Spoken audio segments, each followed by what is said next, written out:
نحمده ونصلي على رسوله الكريم أما بعد فأعوذ بالله من الشيطان الرجيم بسم الله الرحمن الرحيم وعن ربيعة بن كعب رضي الله تعالى عنه قال كنت أبيت مع رسول الله صلى الله عليه وسلم فأتيته بوضوعه وحاجته فقال لي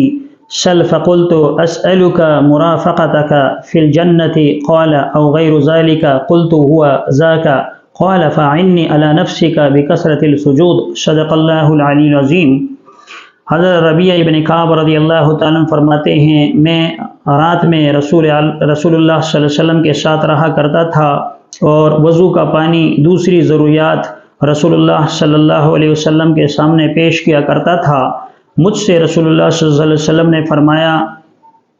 کہ مانگو۔ میں نے عرض کیا میری درخواست تو صرف یہ ہے کہ جنت میں مجھ کو آپ کی رفاقت حاصل ہو جائے۔ رسول اللہ صلی اللہ علیہ وسلم نے فرمایا یہ تو بہت عظیم ہے، اس کے سوا کچھ اور مانگو۔ میں نے عرض کیا میری درخواست بس یہی ہے۔ آپ صلی اللہ علیہ وسلم نے فرمایا سو اس مرتبے کو حاصل کرنے کے لیے تم کثرت سے سجود کے ذریعے اپنی ذات سے میری مدد کرو۔ اس حدیث مبارکہ میں رسول اللہ صلی اللہ علیہ وسلم نے اپنے خادم حضرت ربیعہ ابن کعب رضی اللہ تعالیٰ عنہ سے یہ فرمایا کہ تم جو چاہے مجھ سے مانگ سکتے ہو۔ رسول اللہ صلی اللہ علیہ وسلم نے جب یہ دیکھا کہ ربیعہ وہ میرا اتنا خیال رکھتا ہے، میری تمام ضرورتوں کو پورا کرتا ہے۔ حضرت ربیعہ چونکہ رسول اللہ صلی اللہ علیہ وسلم کے ساتھ اکثر رات کے وقت ہوا کرتے تھے اور آپ صلی اللہ علیہ وسلم کی خدمت پر مامور تھے، تو آپ صلی اللہ علیہ وسلم نے فرمایا ربیعہ کیا مانگتے ہو؟ آپ صلی اللہ علیہ وسلم نے فرمایا ربیعہ کیا مانگتے ہو؟ تو رسول اللہ صلی اللہ علیہ وسلم کے کہنے پر حضرت ربیعہ ابن کعب رضی اللہ تعالیٰ نے فرمایا اے اللہ کے رسول صلی اللہ علیہ وسلم جنت میں آپ کی رفاقت مانگتا ہوں، یعنی جنت میں بھی آپ کا قرب مانگتا ہوں۔ جس طرح دنیا کے اندر آپ کا قرب مجھے حاصل ہے اور جس طرح دنیا کے اندر آپ کے خادم ہونے کا شرف مجھے ملا ہے، اسی طرح جنت کے اندر بھی آپ کا قرب اور آپ کی نزدیکی چاہتا ہوں۔ آپ صلی اللہ علیہ وسلم نے پھر فرمایا ربیعہ کیا مانگتے ہو؟ آپ صلی اللہ علیہ وسلم کا بار بار پوچھنا اس بات پر دلالت کرتا تھا کہ آپ صلی اللہ علیہ وسلم یہ چاہتے تھے کہ اور کوئی چیز مانگے، کیونکہ یہ تو بہت عظیم کام ہے، بہت بڑا کام ہے، کیونکہ انبیاء وہ انبیاء کے ساتھ ہوا کرتے ہیں۔ تو رسول اللہ صلی اللہ علیہ وسلم نے پھر فرمایا ربیعہ کیا مانگتے ہو؟ انہوں نے کہا یا رسول اللہ صلی اللہ علیہ وسلم میں آپ کی رفاقت چاہتا ہوں۔ تو آپ صلی اللہ علیہ وسلم نے فرمایا کہ کثرت سے سجدے کیا کرو، یعنی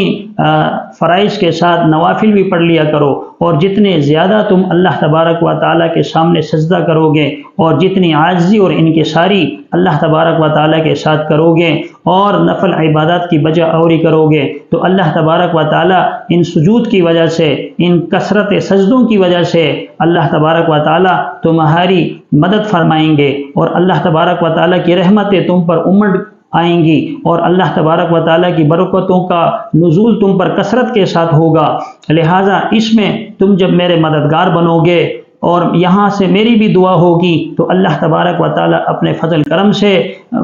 تمہیں جو ہے وہ میرا قرب نصیب فرمائیں گے اور میری رفاقت تمہیں وہاں نصیب ہو جائے گی۔ تو یہاں اس حدیث میں رسول اللہ صلی اللہ علیہ وسلم نے اپنی امت کو بھی اس بات کی نصیحت کی ہے اور اس بات کی طرف اشارہ کیا ہے کہ اگر کوئی شخص اللہ تبارک و تعالیٰ